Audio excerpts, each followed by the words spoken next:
monetization. Wala. Kaya kami di nanalo eh. Kailangan nag-ayos ako. Hindi ko nanalo kasi di siya nag-ayos. Hindi kasi ako nag-makeup. Wala yun. Kailangan mo. Tapos nakalip ka sa bihan.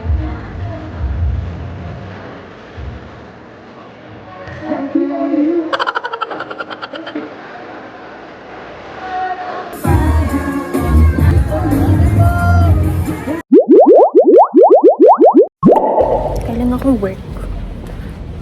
So, from Pasig to Bacoor, andito na ako. So, naglalakad lang sa subdivision. Ay, hindi matatakot today. Pero yan, wala pa akong kain. Ang meal ni sister today ay 2 cups of coffee at 2 piece ng chicken wings. And it's already past 9 p.m.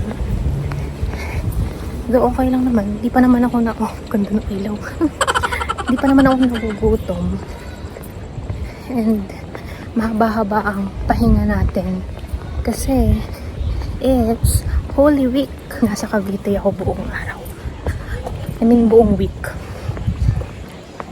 Ang tagal ko nang hindi nagva-vlog. Di ako sanay na magsalita in front of the camera. Hindi naman siguro nila ako hahabulan. Please lang, hello sila. Hindi kayo mag-aaway today. Hindi naman sila mag-aaway. Dahil tatakbo sis. Kunwari okay pa tayo. Siguro sa 7 days na stay ko rito, mag-jogging kaya. It's mahangin. Manila can't relate. Pakainit dun eh. Unang ayuda ni sister.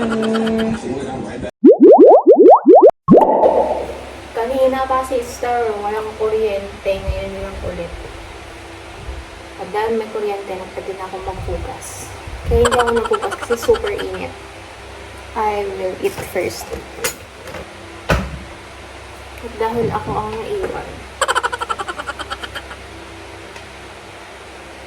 kakain muna ako.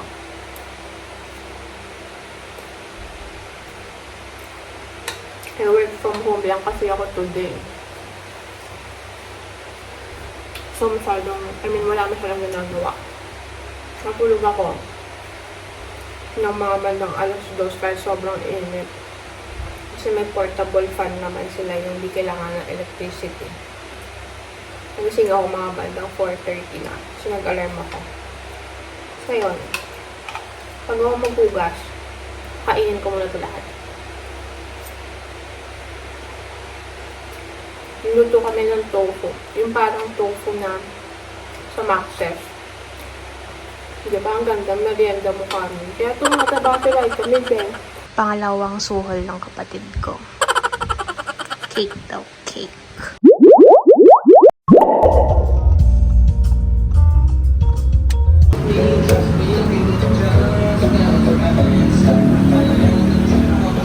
Vlog talaga nila tong dalawa. Kala mo talaga. Massage kami, libre ng bunso. Mo maranasan. Ganito yung hand massage. Yung ulo ganito. Ganito na. Head na lang.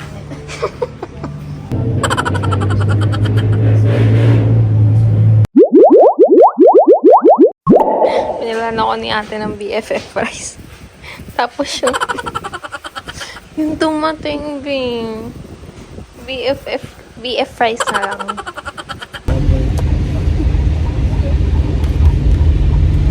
Sis, nag-aaway na sila. Wala, dagdag ka. Dagdag siya ng kwento. Ganun pala pag nag-aaway. Dagdag kwento.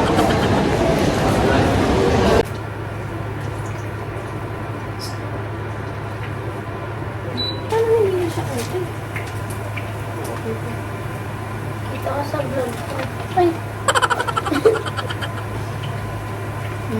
Ginamit mo lang ako. Sabi mo na awa sa akin. Hindi, akala pala sa vlog. Ay, sandi ko sani side up. Ha? Yung gapo kang kapitbahay, no? Sa tabi mo. Tapon kasi ako ng basura kanina. Nagluluto pa, tas wala kang tongs eh. Yun na lang kaya regalo ko sa'yo. Ay, phones.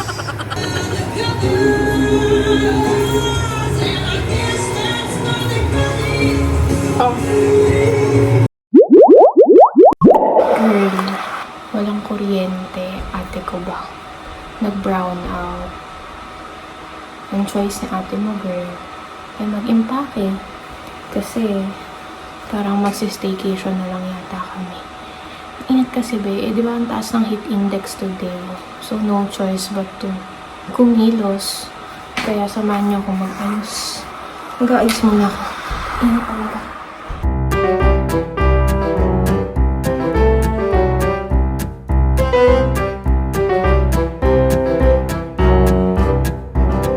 Pangalawang ayuda ni ate. Ay, hindi pala. Pangatlo, pang-apat. Halo-halo.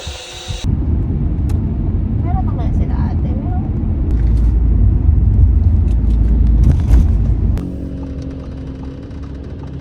Cut mo yung kanina. Bakit? Buwang mo yung bigat. Tingnan mo yung height difference na. Susunod tayo sa kapatid para mabilan tayo ng kukan. Ganito yung technique. No. Tuturuan ko kayo ng technique. No. Una, hidikitan mo. Ate. Birthday mo kasi. Sige. Yan, nabibilang kita ito. Oh. Sige na, ito masarap to. Gusto ko yung konti. Apaka-arte. Gusto pa ng konti. Tama mo ako sa beef section. Ako bibili, pero di ka kakain. Hindi ko kasi alam kung anong parte. We, gusto mo lang din manginain eh. Pero pwede to. Eto, pwede to. Maano? Juice.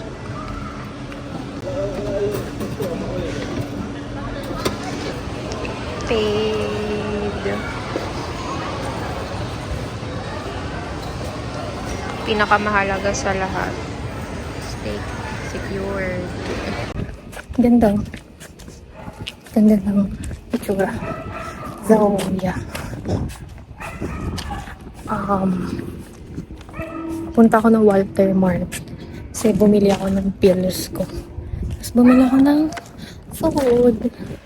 Bumili ako ng potato corner. Tapos binigyan ko si ate ng waffle. Cream cheese. I'm going to cook steak. Anong gamit mo dito? Ayaw mo, wait lang. I have this feeling. Ito ba yun? Gusto? Ito ba yun? May garlic pala to. Ah, ito nakata ko na. Here na lang.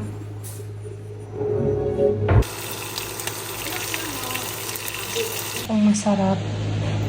Pero sunod. Sana yung labas lang.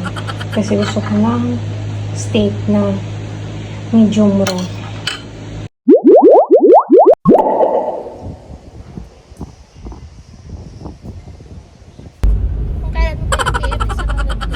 Hindi na ako maayos kasi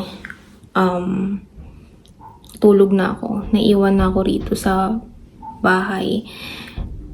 Sila ate umalis, lumabas. So it's Sunday. Official naubos na. Official natapos na ang Holy Week at tapos na ang bakasyon. First time ko ever na makaranas ng Holy Week at wala akong pasok.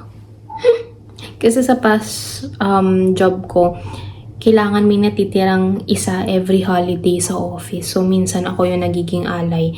Kaya, nasa office ako. Pero ngayon, as in straight, nandito lang ako. Nandito lang ako sa bahay at wala akong ginagawa.